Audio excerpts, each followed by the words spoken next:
তোমার মা কি এমন কোন দোষ করেছে তোমাদেরকে? ছোট 8 মাসের বাচ্চা তোমার বোন তোমাকে ফেলে চলে গেছে আরেকটা জামাইয়ের সাথে।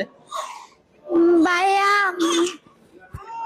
কি করব ভাইয়া, আমার এই 8 মাসের ভাইটাকে নিয়ে আমাদের থেকে মানুষের পায়ে ধরে দুধ কেনার জন্য টাকা চাইতে হয়।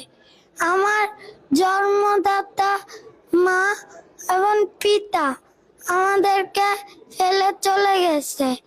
আমার 8 মাস ভাইটাকে নিয়ে আমার অনেক কষ্ট করতে হয়।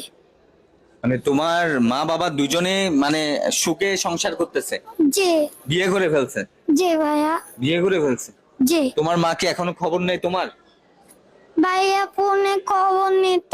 হ্যাঁ। যখন আমাকে বাবু দুধের টাকার কথা বলতাম, আচ্ছা তখন ভাইয়া আমার আম্মু ফোনটা কেটে দিত।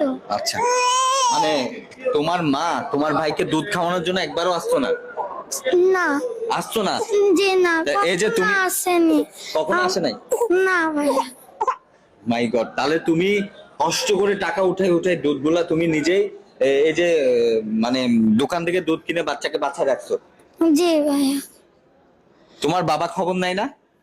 জি না, আমার বাবা খবর নেয় না। মা একটু কল দেয়, তাতে দুধের কথা বললে মা আমাদের ফোন কেটে দেয়। আমি ওদের কথা শুনে আমি আর চোখের ভাষা হারাই ফেলতেছি। একটা বাচ্চার জন্য মানুষ হাহাকার করে, দিনের পর দিন একটা বাচ্চা দত্তক দিবে কিনা, বাচ্চা পালবে কিনা, মানে এক একটা প্রশ্নের উত্তর দিতে হয়। আর এই কুলাঙ্গার মা বাবা শুধু জন্ম দিচ্ছে 3টা ফুটফুটে বাচ্চা।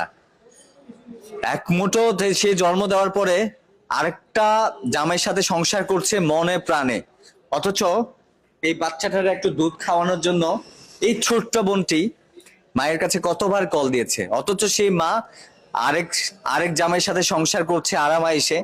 আর এই বাচ্চাটার একটু দুধের জন্য কতবার কল দিয়েছে, একটা দুধ পর্যন্ত দেয় নাই না? দেয় নাই, কি বলছে? বলছে যে কিনা টাকা নাই। মানে কিনে খাও, আমার নিজের বুকের দুধ খাওয়াবো না? জি নিজের বুকের দুধ খাওয়াই নাই মা না? না ভাইয়া, আমার আম্মু আর একটা বিয়ে করছে, যে আমার আম্মু আর একটা বাবু আছে। ওই আমার আম্মু বিয়ে করছে জনির কাছে, অনেক কেউ বাবুটাকে দুধ খাওয়ায়। আমি যখন বলি আম্মু আমার ভাইটাকে দুধ খাওয়াও, তখন আর দুধ খাওয়াই না। মানে নিজের মা নিজের বুকের দুধ খাওয়ায় না সন্তানকে?